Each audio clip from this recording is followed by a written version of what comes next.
Hi, I'm Holly Shelton, and this is George Mills, my special veteran.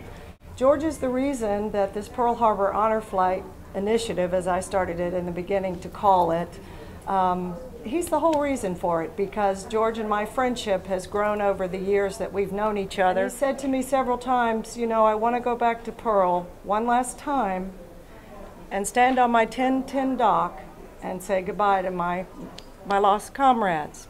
It became apparent to me that this was a bigger thing, and that it should be more than just George that returned if we could make it happen. And they deserve to go back and have some closure, I think. And so that's how this started. Why is it, and what will it mean to you to be back at Pearl? Well, this was my dream over 5 years ago, to go back and salute the Arizona one last time, and then also salute more or less the missing men and of Pearl Harbor and of the war. And I wanted to one last time say goodbye to all of them before I knew that this would be my last chance. That morning in particular, there had been a submarine spotted off the entrance of Pearl, and that there was a destroyer out there that had sunk it. It was a Japanese submarine, and we thought right then that it's strange that we're not at general quarters or so forth, but they went on. They kind of ignored it. When all these planes started coming in over, why, we went out to see what that was all about. We just thought, well, it was the carrier planes all coming back in, but then we realized that they had the zeros on them and a little red ball, and so it's a symbol of the rising sun. Is that what they call it? Yeah. Right overhead, and we had a big crane. It was a tremendously large crane, about as big as tall as a battle wagon. The largest one in the world at that time, made by the Germans, towed into Pearl Harbor, and we put it right alongside our ship. Then when the planes started coming in, why, we ran out on deck, and when we went out, why, one of these officers from the ship came running out, and he told us we'd better get in or we might be strafed or so forth.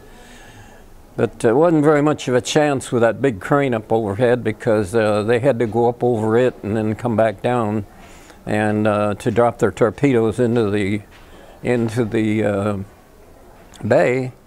We watched the whole thing, and it was just couldn't believe it.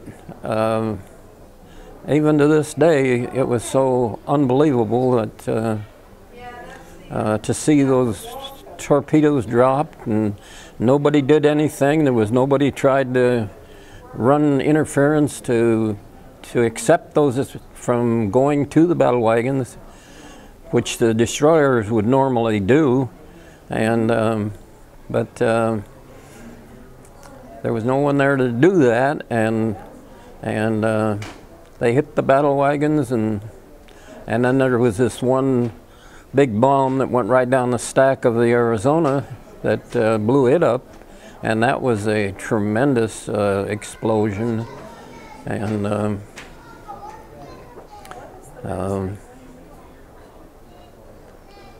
these planes just kept coming. It seemed like off and on. But there was breaks in them. There were waves of them. But I was on the USS Argonne.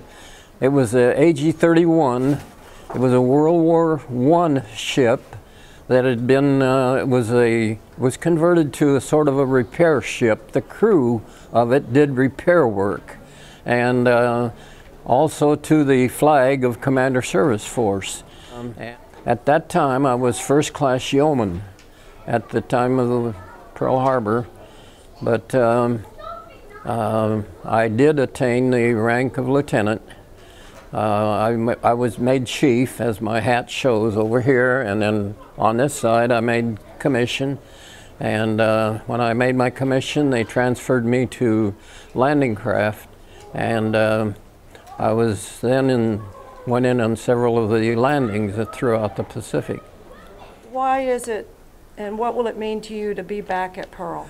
Well, this was my dream over 5 years ago, to go back and salute the Arizona and one last time, then also salute more or less the missing men and of Pearl Harbor and of the war.